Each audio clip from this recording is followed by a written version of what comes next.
আর যদি আপনারা এই কথা বলেন যে যারা নমাজি না হইয়া স্কুলে চলে গেছে, যারা নমাজি না হইয়া কলেজে চলে গেছে, যারা নমাজি না হইয়া ভার্সিটিতে চলে গেছে, এরা আল্লাহর বান্দা না, এরা নবীর উম্মত না, এদের মরণ নাই, এদের কবর নাই, এদের হাসর নাই, এদের জাহান্নাম থেকে বাঁচার দরকার নাই, তাইলে এই সম্মেলনেরও দরকার নাই। তাহলে ঠিক বলে থাকলে এবার আপনাদের জবাব দিতে হবে। যে সমস্ত মুসলমানের ছেলে মেয়ে প্রাইমারি স্কুলে গিয়া অনমাজি হইতে পারলো না, হাই স্কুলে গিয়া অনমাজি হইতে পারলো না, যে সমস্ত মুসলমানের ছেলে মেয়ে কলেজে গিয়া অনমাজি হইতে পারলো না, ভার্সিটিতে গিয়া অনমাজি হইতে পারলো না, এরা আল্লাহর বান্দা না, বান্দা। এরা নবীর উম্মত না, এরার মরণ নাই, এরার কবরে সওয়াল জবাব নাই, এদের হাসরের মাঠে হিসাব নিকাশ নাই, এদের সামনে ফুলসিরাত নাই, এদের জাহান্নাম থেকে বাঁচার দরকার নাই। তাহলে এদেরকে বাঁচাবে কে? কওমি মাদ্রাসা বলে আসো তোমরা সম্মেলনে, এখান থেকে জাহান্নাম থেকে বাঁচার পথ চিনে যাও।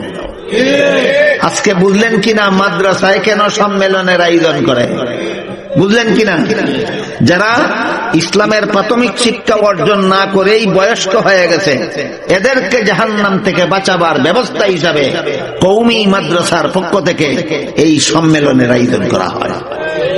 তাহলে এই সম্মেলনটা বয়স্ক মুসলমান যারা নমাজি হইতে পারছে না এখনো, এদেরকে জাহান্নাম থেকে বাঁচানির ব্যবস্থা, জাহান্নাম থেকে বাঁচানির ব্যবস্থা। আসলেন আপনি সম্মেলনে, উলামায়ে কেরাম বুজুর্গানে দ্বীনের মুখ থেকে ওয়াজ নসিহত শুনলেন, জানতে পারলেন নামাজ ছাড়া জাহান্নাম থেকে বাঁচার পথ নাই, নামাজ ছাড়া জাহান্নাম থেকে বাঁচার পথ নাই। কিন্তু নামাজ তো আপনি শিখছেন না, এখানে তো সুবহানাকা জফাইয়া শিখাইয়া দেওয়া যায় না, এখানে আলহামদু সূরা জফাইয়া শিখাইয়া দেওয়া যাবে না, এখানে আলাম তারা সূরা জফাইয়া শিখাইয়া দেওয়া যাবে না, এখানে আত্তাহিয়াত শিখাইয়া দেওয়া যাবে না, এখানে দুরূদ শরীফ শিখাইয়া দেওয়া যাবে না। কাজেই আপনি শুনলেন, বুঝলেন, সম্মেলনে আসলেন, তাফসীরুল কুরআন সম্মেলনে উলামায়ে কেরাম বুজুর্গানে দ্বীনের মুখ থেকে বুঝলেন নামাজ না পড়লে জাহান্নাম থেকে রক্ষা নাই। কিন্তু নামাজ তো আপনি শিখছেন না, আপনি কি করবেন? আপনার জন্য কওমি মাদ্রাসার পক্ষ থেকে আপনাকে জাহান্নাম থেকে বাঁচাইবার জন্য কওমি মাদ্রাসার পক্ষ থেকে 3 নম্বর ব্যবস্থা গ্রহণ করা হয়েছে। সেটা হইল আপনি 40 দিনের চিল্লায় চলে যান। কত দিনের চিল্লায়? একদিনের সম্মেলনে এসে নামাজ শিখা যায় না, শুধু নামাজ পড়তে হবে জাহান্নাম থেকে মুক্তি চাইলে, এটা জানা যায়, কিন্তু নামাজ শিখা যায় না। নামাজ শিখার জন্য কিছুদিন সময়ের দরকার। তাই 40 দিনের সময় নিয়ে আপনি চিল্লায় চলে যান। আপনাকে 1 চিল্লায়, না পারলে 2 চিল্লায়, না পারলে 3 চিল্লায় নামাজ শিক্ষা দিয়া পাক্কা নামাজি বানাইয়া ঘরে ফিরিয়ে দিবে। এটা হইল আপনাদেরকে জাহান্নাম থেকে বাঁচাবার 3 নম্বর ব্যবস্থা। গ্রহণ করেছেন কারা? কওমি মাদ্রাসার আলেমরা।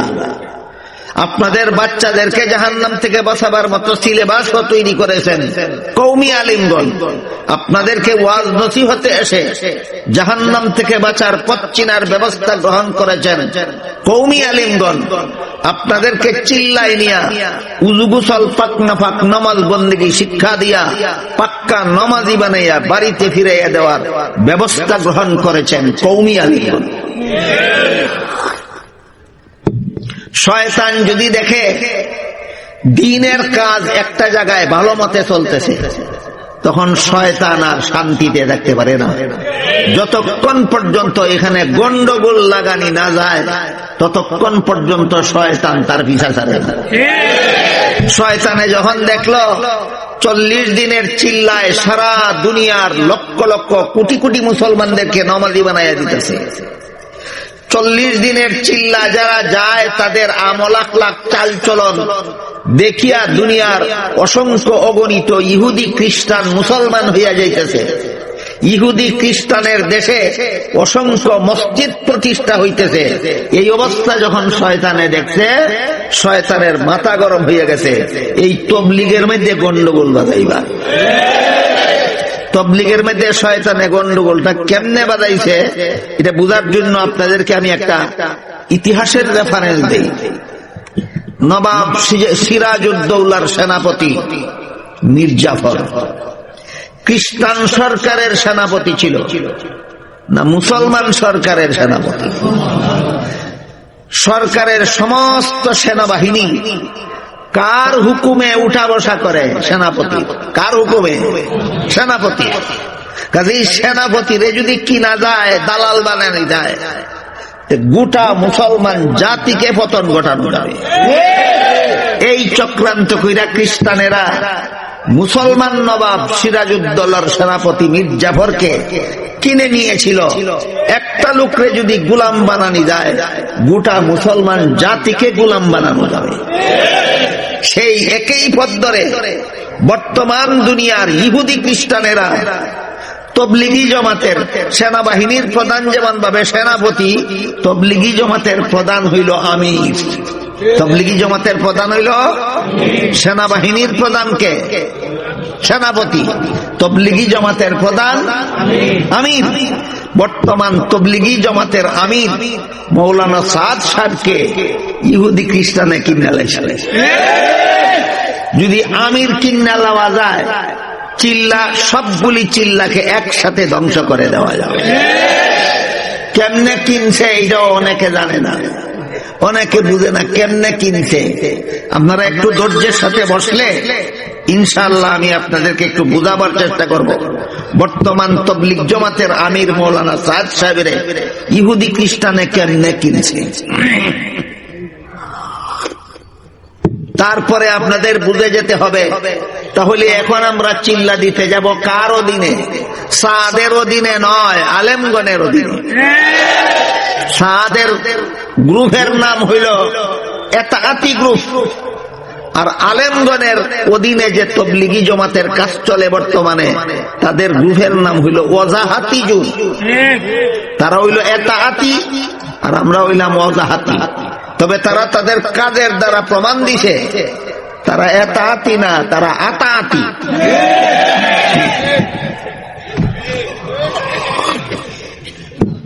এবার বুঝার চেষ্টা করুন এই লোকটারে ইহুদি খ্রিস্টানে কিনছে কিভাবে।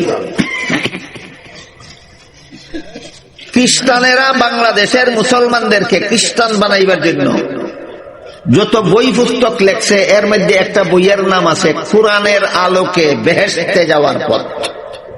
এটা খ্রিস্টানদের লেখা বই, কোরআনের আলোকে বেহেশতে যাওয়ার পথ। বইয়ের নামটা দেখলে একজন মুসলমানে মনে করবে খ্রিস্টানের লেখা। কোরআনের আলো খ্রিস্টানে বুঝে না আলেমরা বুঝে? বেহেশতের পথ খ্রিস্টানে চিনে না আলেমরা চিনে? শয়তানেরা এমন ভাবে শয়তানি ঘুরে নামটা লেখছে যে এটা কোন খ্রিস্টানের লেখা কোন মুসলমান যেন কল্পনাও করতে না পারে। এই বইয়ের মধ্যে খ্রিস্টানেরা লেখছে দুনিয়ার প্রথম মানুষ আদম প্রথম পাপিষ্ট, আর এই পাপিষ্ট আদমের বংশে যত নবী জন্ম হয়েছে সমস্ত নবী জন্মগত পাপিষ্ট। এই কারণে আল্লাহ পাক রব্বুল আলামিন একজন নিষ্পাপ নবী জন্ম দেওয়ার জন্য পাপিষ্ট আদমের বংশে জন্ম না দিয়া এই নবীকে আল্লাহ নিজের ঔরসে জন্ম দিয়েছেন। ইনি হলেন হযরত ঈসা আলাইহিস সালাম। ইনি হলেন হযরত ঈসা আলাইহিস সালাম।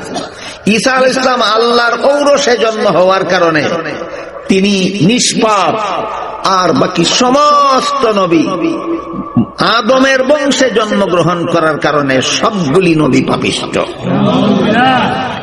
আমাদের সমাজের মধ্যে এমন মুসলমানের অভাব নাই যেই মুসলমানেরা কয় নবীরাও গুনাহ করেন। যে সমস্ত মুসলমানেরা কয় নবীরা গুনাহ করেন, আমি বলি এই সমস্ত মুসলমানেরাও খ্রিস্টানের দালাল। নবীরা গুনাহ করেন এটা মুসলমানি আকীদা নয়, এটা খ্রিস্টানি আকীদা। রেফারেন্সটা পাইলেন তো পরিষ্কার।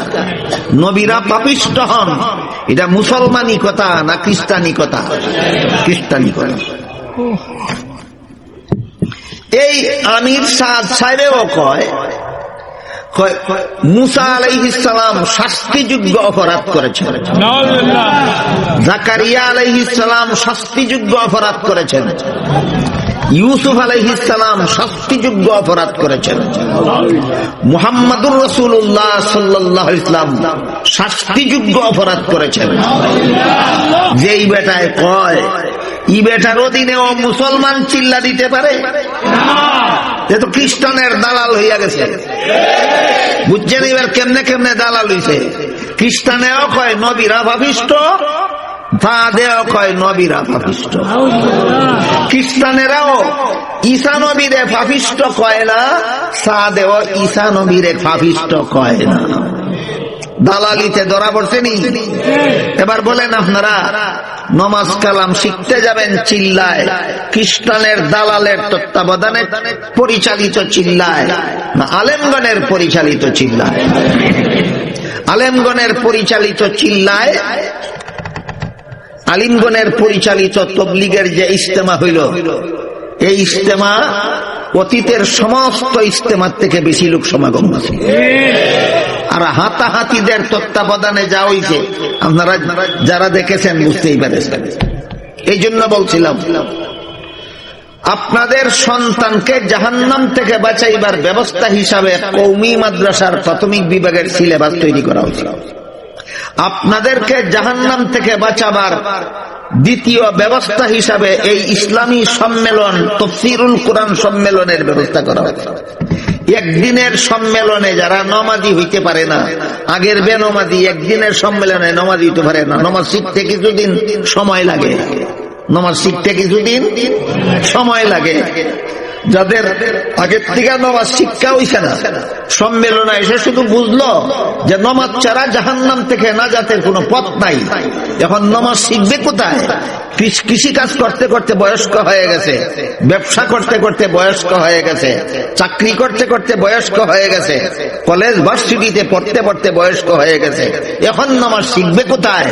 আপনাদেরকে জাহান্নাম থেকে বাঁচাবার জন্য কওমি মাদ্রাসার পক্ষ থেকে ৩ নম্বর যে ব্যবস্থা গ্রহণ করা হয়েছে সেটা হলো উলামায়ে কেরামের তত্ত্বাবধানে চিল্লা।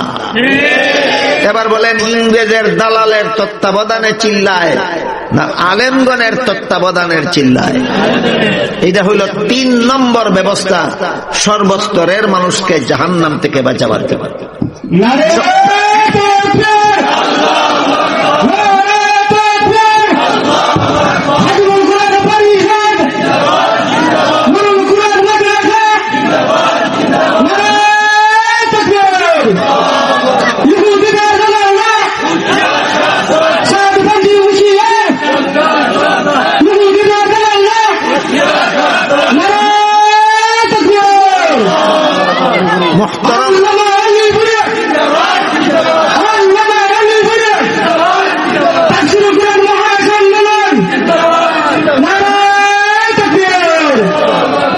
মুহতারাম হাজিরিন, কিন্তু চিল্লার বেলায়ও সমস্যা দাঁড়ায় ওই সমস্ত লোকের জন্য যারা 40 দিনের চিল্লায় চলে গেলে গৃহস্থীর ক্ষতি হইয়া যায়, যারা 40 দিনের চিল্লায় গেলে দোকানের ক্ষতি হইয়া যায়, যারা 40 দিনের চিল্লায় গেলে চাকরি থাকে না, যারা 40 দিনের চিল্লায় গেলে স্কুল কলেজের পড়া নষ্ট হইয়া যায়, এরা জাহান্নাম থেকে বাঁচবে কিভাবে? এদেরকে জাহান্নাম থেকে বাঁচাবার জন্য কওমি মাদ্রাসার পক্ষ থেকে ৪ নম্বর ব্যবস্থা গ্রহণ করা হয়েছে। সেটা হইল আপনি একজন খাঁটি পীরের কাছে মুরিদ হয়ে যান। বন্ড পীরের কাছে না, খাঁটি পীরের কাছে। আপনার পীরে আপনাকে 40 দিন চেষ্টা করবে না, মরণ পর্যন্ত হাতে ধরে জান্নাতের দিকে টানিয়া নিয়ে যাবে, পীর যদি খাঁটি হয়। আর প্রশ্ন জাগতে পারে যে আমরা খাঁটি পীর আর বন্ড পীর চিনব কিভাবে? অনেকেই মনে করে যে সাধারণ মুসলমানের জন্য খাঁটি পীর আর বন্ড পীর চিনা কঠিন ব্যাপার। আসলে থানবী রহমতুল্লাহি আলাইহি বলছেন, কঠিন ব্যাপার নয়, অন্য সমস্ত ব্যাপার থেকে সহজ ব্যাপার। সহজ ব্যাপার কিভাবে? আমাদের বাংলা একটা কথা আছে, গাছ তোমার নাম কি, ফলে পরিচয়। থানবী বলেন, পীর তুমি খাঁটি না বন্ড, তোমার মুরিদানের আমলে পরিচয়। যে পীরের কাছে বেনমাজি মুরিদ হইলে নমাজি হইয়া যায়, যে পীরের কাছে বেফর্দা মুরিদ হইলে ফর্দাওয়ালা হইয়া যায়, যেই পীরের কাছে সুদকুর মুরিদ হইলে আর সুদকুর থাকে না, ঘুষকুর মুরিদ হইলে ঘুষকুর থাকে না, মদকুর মুরিদ হইলে মদকুর থাকে না, গাঞ্জাকুর মুরিদ হইলে গাঞ্জাকুর থাকে না, এই পীর খাঁটি পীর। যে পীরের কাছে বেফর্দা মুরিদ হইলে বেফর্দাই থাকে, যে পীরের কাছে বেনমাজি মুরিদ হইলে বেনমাজি হই থাকে, যে পীরের কাছে সুদকুর মুরিদ হইলে সুদকুরই থাকে, ঘুষকুর মুরিদ হইলে ঘুষকুরই থাকে, মদকুর মুরিদ হইলে মদকুরই থাকে, গাঞ্জাকুর মুরিদ হইলে গাঞ্জাকুরই থাকে। এটা পীর না, এটা বন্ড।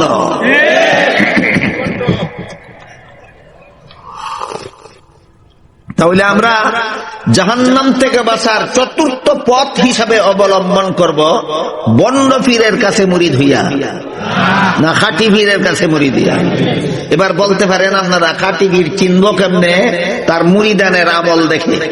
খাঁটি পীর চিনব কেমনে? তার মুরিদানের আমল দেখলেই চিনব এই মুরিদের পীর খাঁটি পীর। এরপরে কওমি মাদ্রাসার পক্ষ থেকে আপনাদেরকে সর্বস্তরের মানুষকে জাহান্নাম থেকে বাঁচাবার জন্য যে বহুমুখী ব্যবস্থা গ্রহণ করা হয়েছে, এর মধ্যে আজকের মতো 4টা উদাহরণ আপনাদের সামনে তুলে ধরলাম। কারণ যে আয়াত আমি তিলাওয়াত করেছিলাম আপনাদেরকে তফসির শোনাবার জন্য, দুঃখিত ধারাবাহিকভাবে তফসির শোনাবার সুযোগ নাই। আয়াতের সর্বশেষ অংশে আল্লাহ বলেন, ওয়াল ইউনজিরু কওমাহুম, ইনজারে কওম মাদ্রাসা শিক্ষার উদ্দেশ্য, অর্থাৎ গোটা মানব জাতিকে জাহান্নাম থেকে বাঁচার ব্যবস্থা করা মাদ্রাসা শিক্ষার উদ্দেশ্য। এই কথাটাও যারা জানে না যে মাদ্রাসা শিক্ষার উদ্দেশ্য মানব জাতিকে জাহান্নাম থেকে বাঁচার ব্যবস্থা করা, এতটুকু কথাও যারা জানে না তারাই বলে কওমি মাদ্রাসায় ফিরে লাভ নাই, সরকারি সার্টিফিকেট পাওয়া যেত না। কওমি মাদ্রাসায় ফিরে লাভ নাই, সরকারি চাকরি পাওয়া যাইত না। কওমি মাদ্রাসায় ফিরে লাভ নাই, সরকারি বেতন ভোগ করা যাইত না। আল্লাহ বলেন, মাদ্রাসা শিক্ষার উদ্দেশ্য সরকারি সার্টিফিকেট নয়, মাদ্রাসা শিক্ষার উদ্দেশ্য সরকারি চাকুরি নয়, মাদ্রাসা শিক্ষার উদ্দেশ্য সরকারের বেতন খাওয়া নয়, মাদ্রাসা শিক্ষার উদ্দেশ্য সর্বস্তরের মানুষকে জাহান্নাম থেকে বাঁচার ব্যবস্থা করা। তাহলে কওমি মাদ্রাসার পক্ষ থেকে মাদ্রাসা শিক্ষার উদ্দেশ্য সফল করার জন্য 1-2টা ব্যবস্থা গ্রহণ করা হয়েছে না, বহুমুখী ব্যবস্থা গ্রহণ করা হয়েছে। এর মধ্যে 1 নম্বর ব্যবস্থা হইল, প্রাথমিক বিভাগের সিলেবাসটাই এমন ভাবে সাজানো হয়েছে যে এই 5 বছর লেখাপড়া করলে জীবনের জন্য মুসলমানের ছেলে মেয়ে পাক্কা নামাজি হয়ে যায়। 2 নম্বর ব্যবস্থা হইল এই মাদ্রাসার উদ্যোগে আয়োজিত সম্মেলন। 3 নম্বর ব্যবস্থা হইল তবলিগি জমাতের চিল্লা। 4 নম্বর ব্যবস্থা হইল খাঁটি পীরের কাছে মুরিদ হইয়া যাওয়া। আরেকটা ব্যবস্থা কইয়া আজকের মতো কথা শেষ করি। হাদিস শরীফে রাসূল করিম সাল্লাল্লাহু আলাইহি ওয়াসাল্লাম বলেন, কাল হাসরের মাঠে যখন সারা দুনিয়ার সমস্ত মানুষ জীবিত হয়ে দাঁড়াবে আল্লাহর দরবারে জীবনের সকল কাজের হিসাব দেওয়ার জন্য, বিশ্বাস আছে আপনাদের? সমস্ত মানুষকে একদিন আল্লাহর সামনে দাঁড়াইতে হবে জীবনের সকল কাজের হিসাব দেওয়ার জন্য। সেই দিন আল্লাহ পাক রব্বুল আলামিন উলামায়ে কেরামকে, মাদ্রাসা শিক্ষায় শিক্ষিতদেরকে, আলিমগণকে বলবেন, হে আলিমরা, তোমরা জগতের অন্য সকল মানুষ থেকে আলাদা হয়ে আলাদা কাতারে দাঁড়াও। আলিমগণ যখন আল্লাহর হুকুমে অন্য মানুষ থেকে আলাদা হয়ে আলাদা কাতারে দাঁড়াবেন, আল্লাহ তখন আলিমগণকে বলবেন, হে আলেমগণ, আমি দুনিয়াতে তোমাদেরকে আলেম হওয়ার সৌভাগ্য দান করেছিলাম জাহান্নামের আগুন দিয়ে জ্বালাবার জন্য নয়, তোমরা জান্নাতে চলে যাও। হাদিস বুঝে থাকলে বলুন, যেই মুসলমানের ছেলেকে মাদ্রাসায় ফিরিয়ে আলেম বানাইল তার কত বড় লস হইল না, চূড়ান্ত জীবনের চূড়ান্ত লাভ হইল, চূড়ান্ত লাভ হইল। আল্লাহর রাসূল বলেন, আল্লাহ আলেমগণকে হাসরের মাঠে আলাদা করে বলবেন তোমরা জান্নাতে চলে যাও। এখানে একটা প্রশ্ন আছে, সেটা হইল আলিম হইলে যদি আল্লাহ জান্নাতে যাওয়ার হুকুম দেন, তাহলে আলেম বেনমাজি হইলে আর অসুবিধা কি? আলিম সুদখোর হইলে আর অসুবিধা কি? আলিম ঘুষখোর হইলে আর অসুবিধা কি? এই প্রশ্নের জবাব মুফাসসিরিনে কেরাম যে জবাব লিখেছেন তার সারমর্ম হইল, আলিম দুই প্রকার। এক প্রকার হইল সমাজের দৃষ্টিতে আলিম, আর এক প্রকার হইল আল্লাহর দৃষ্টিতে আলিম। সমাজে আলিম কারে কয়? কুরআন হাদিসের এলিম যিনি শিখেন তারই সমাজে আলিম কয়। এলিম শিখলেই সমাজে আলিম কয়। কি শিখলে সমাজে আলিম কয়? এলিম শিখলেই সমাজে আলিম কয়। আল্লাহ এলিম শিখলেই আলিম বলেন না, এলিম মতো জীবন যাপন করলে আল্লাহ আলিম বলেন। বুঝে থাকলে বলেন, দুই প্রকার আলেম, পার্থক্য পরিষ্কার নেই। যিনি কুরআন হাদিসের এলিম শিখছেন সমাজে তারই আলেম কয়, আল্লাহ তারে আলেম কয় না।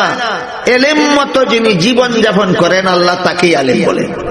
এবার বলেন, আল্লাহর দৃষ্টিতে যারা আলেম তারাও কি বেনমাজি হইতে পারে?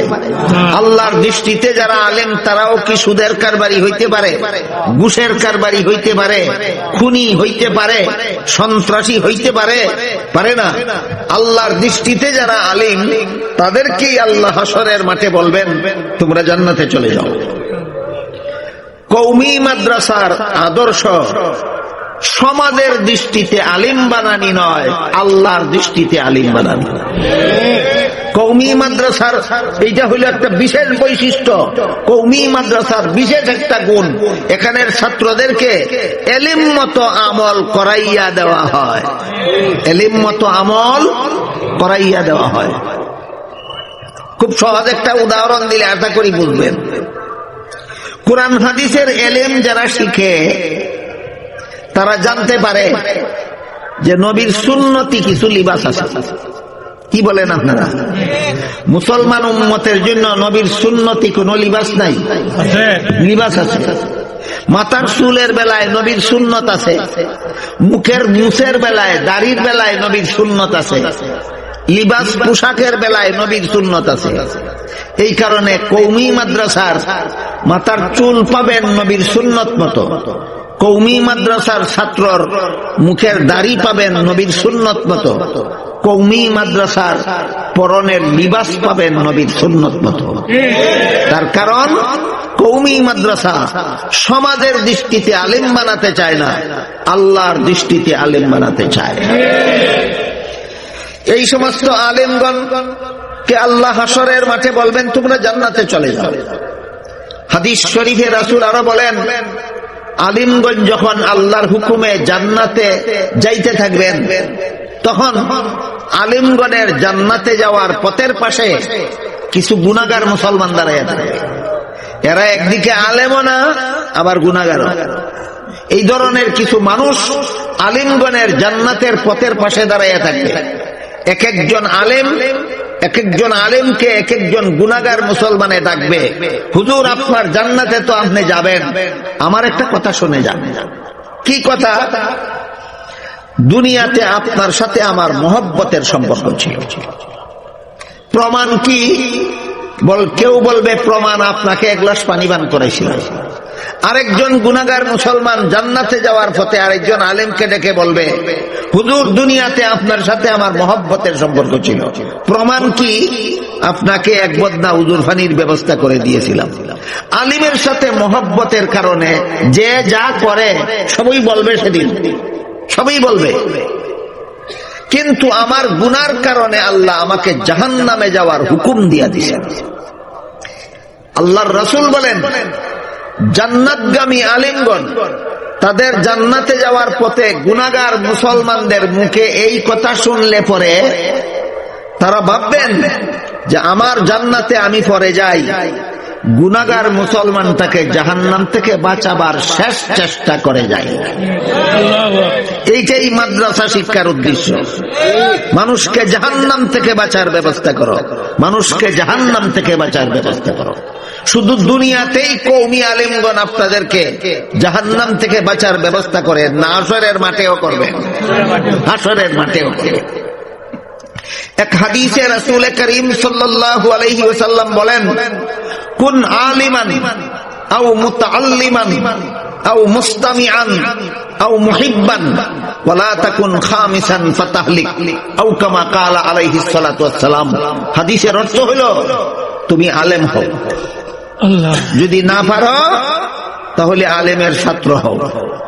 আলিমের ছাত্র হওয়ারও যদি সুযোগ না পাও, যেভাবে আমাদের দেশে যারা গৃহস্থী করে তারা আলিমের ছাত্র হইবারও সুযোগ নাই, যারা দোকানদারি করে তারা আলিমের ছাত্র হইবারও সুযোগ নাই, যারা স্কুল কলেজে পড়ে তারা আলিমের ছাত্র হওয়ারও সুযোগ নাই। রাসূল বলেন, যদি আলিমের ছাত্রও হইতে না পারো তাহলে আলিমের কথা শোনো। এই 3 নম্বরটার জন্য আপনারা এখানে আসছেন।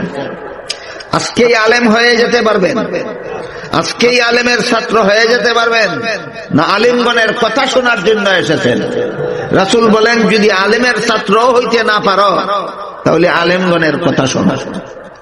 আলেমগণের কথা শোনারও যদি সুযোগ না পাও, ধরেন একটা মানুষ জেলখানায় বন্দী হয়ে গেল 20 বছরের জন্য, এই 20 বছরের ভিতরে আলেমদের কথা শোনারও সুযোগ পাবে না সে, তাহলে তুমি জেলখানায় বন্দী থেকেও অন্তর দিয়া জেলের বাইরে যে আলেমগণ আছেন তাদের সাথে মহব্বতের সম্পর্ক রাখো। যদি আলেম হও, এইটাও তোমার জাহান্নাম থেকে নাজাতের পথ। যদি আলিমের ছাত্র হও, এইটাও হবে তোমার জাহান্নাম থেকে নাজাতের পথ। যদি আলিমের কথা শুনে, এই কথা শুনো এবং আলেমগণের কথা মতো চলো, এইটাও হবে তোমার জাহান্নাম থেকে নাজাতের পথ। আলেমগণের কথা শোনারও সুযোগ যদি না পাও, আলেমগণের সাথে অন্তরে মহব্বতের সম্পর্ক রাখো। রাসূল বলেন, এইটাও হবে তোমার জাহান্নাম থেকে নাজাতের পথ। ওই জান্নাতে যাওয়ার পথে আলিমগণকে অনেক গুনাহগার মুসলমান ডাকবে আর বলবে, হুজুর, দুনিয়াতে আপনার সাথে আমার মহব্বতের সম্পর্ক ছিল। মহব্বতের সম্পর্ক যে ছিল তা প্রমাণ দিতে গিয়া কেউ বলবে 1 গ্লাস পানি পান করাইছিলাম, কেউ বলবে 1 বদনা উদুর পানির ব্যবস্থা করে দিয়েছিলাম, আরো যে যা করেছিল বলবে। তারপরে বলবে যে আমার গুনার কারণে আজকে আল্লাহ আমাকে জাহান্নামে যাওয়ার জন্য হুকুম দিয়া দিয়েছেন। আল্লাহর রাসূল বলেন, গুনাহগার মুসলমানদের মুখে হাসরের মাঠে এই কথা শুনে আলেমগণ নিজেদের জান্নাতে যাওয়া বিরতি দিয়ে দাঁড়িয়ে যাবেন। আমার জান্নাতে আমি পরে যাই, শেষ চেষ্টা করে যাই মুসলমানটাকে জাহান্নাম থেকে রক্ষা করা যায় কিনা। রাসূল বলেন, তখন আলিমগণ দাঁড়াইয়া আল্লাহকে বলবেন, আল্লাহ, এই লোকটা ঠিকই কইছে, আমার সাথে মহব্বতের সম্পর্ক ছিল। ওই লোকটা ঠিকই কইছে, আমার সাথে মহব্বতের সম্পর্ক ছিল। আল্লাহ তখন বলবেন, হে আলেমগণ, শোনো, এদের গুনার কারণে আমি আদেশ করেছি এদেরকে জাহান্নামে যাওয়ার জন্য, কিন্তু তোমরা যেহেতু সাক্ষী দিছ যে তোমাদের সাথে দুনিয়াতে এদের মহব্বতের সম্পর্ক ছিল, তোমাদের সাক্ষীর কারণে আমি এদেরকে মাফ করে দিলাম। আলেমগণ, তোমরাও জান্নাতে যাও, এই সমস্ত গুনাহগার মুসলমানদেরকে সাথে নিয়ে যাও। আমি আপনাদের জিজ্ঞাসা করতে চাই, আলেমগণকে মহব্বত করলেও যদি জাহান্নাম থেকে নাজাতের ব্যবস্থা হয় হাসরের মাঠে, তাহলে যেই মাদ্রাসায় আলেম তৈরি হয়, এই মাদ্রাসায় 1000 ইট দিলে 1 গ্লাস পানির থেকে কম দিল না, অনেক বেশি দিল। 1 ব্যাগ সিমেন্ট দিলে 1 বদনা উদুর পানির থেকে কম দিল না, বেশি দিল? 5 টাকা দিলেও তো 1 গ্লাস পানির থেকে বেশি দিল, 10 টাকা দিলেও তো 1 গ্লাস পানির থেকে বেশি দিল।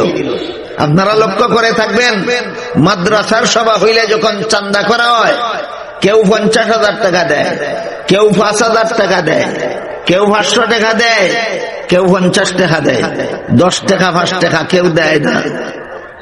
দেয় 10 টাকা দিলেও সাদরে গ্রহণ করা হয়, 5 টাকা দিলেও সাদরে গ্রহণ করা হয়।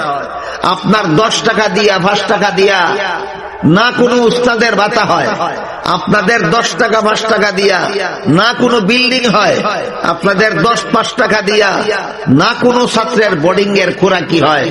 10 টাকা দিলেও খুশি হইয়া নেয় কেন? 5 টাকা দিলেও খুশি হইয়া নেয় কেন? হাসরের মাঠে যেন বলতে পারে আল্লাহ মোহব্বত কইরা দিছিল, আল্লাহ যেন বলতে পারেন যা তোর মাফ। তাহলে মাদ্রাসার সবার মধ্যে যে চান্দা করা হয়, এইটাও আপনাদেরকে জাহান্নাম থেকে নাজাতের ব্যবস্থা হিসাবে করা হয়। তাহলে কওমি মাদ্রাসার পক্ষ থেকে সর্বস্তরের মানুষকে জাহান্নাম থেকে বাঁচাবার একমুখী, দুইমুখী, তিনমুখী ব্যবস্থা গ্রহণ করা হয়েছে না বহুমুখী ব্যবস্থা গ্রহণ করা হয়েছে? এর মধ্যে আজকে 5টা ব্যবস্থার কথা কইলাম।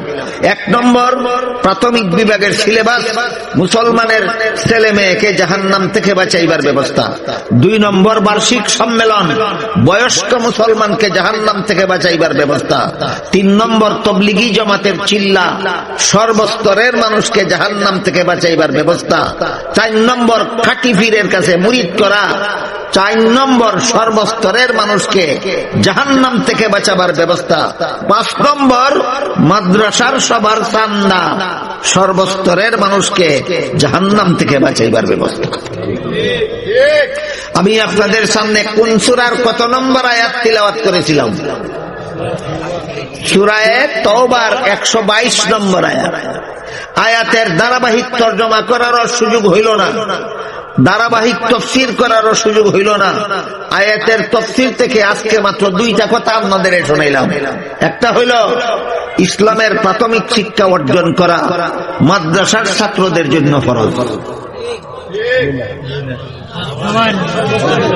না সমস্ত মুসলমানদের জন্য ফরজ? এই আয়াতের তাফসীর থেকে একটা মহামূল্যবান কথা, যে ইসলামের প্রাথমিক শিক্ষা অর্জন করা সমস্ত মুসলমান ছেলে মেয়েদের জন্য ফরজ।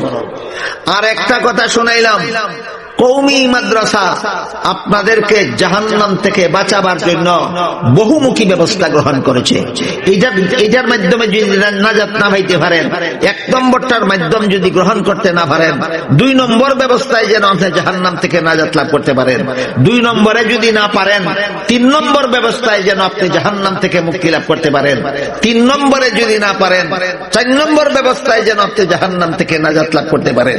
এই জন্য হাদিস শরীফে আল্লাহ রাসূল বলেছেন, হয়তো আলিম হও, না হয় আলিমের ছাত্র হও, না হইলে আলিমের কথা শোনো, না হয় আলিমের সাথে মহব্বতের সম্পর্ক রাখো, কিন্তু সাবধান, কোন মুসলমানের অবস্থা যেন এমন না হয় যে আলিমও হইল না, আলিমের ছাত্র হইল না, আলিমের কথাও শুনল না, আলিমের সাথে মহব্বতের সম্পর্ক রাখলো না। এমন যদি কারো অবস্থা হয়, আল্লাহর রাসূল বলেন তোমার কপালে ধ্বংস ছাড়া আর কিছু নাই। কাজেই এই সমস্ত ব্যবস্থা শুধু আপনাদেরকে জাহান্নাম থেকে বাঁচাবার জন্য। আল্লাহ আপনাদের আমাদের সবাইকে এই সমস্ত ব্যবস্থার কোনো না কোনো ব্যবস্থা গ্রহণ করে পরকালে জাহান্নাম থেকে বাঁচার তৌফিক আমাদের সবাইকে দান করুন। সবাই বলুন আমিন।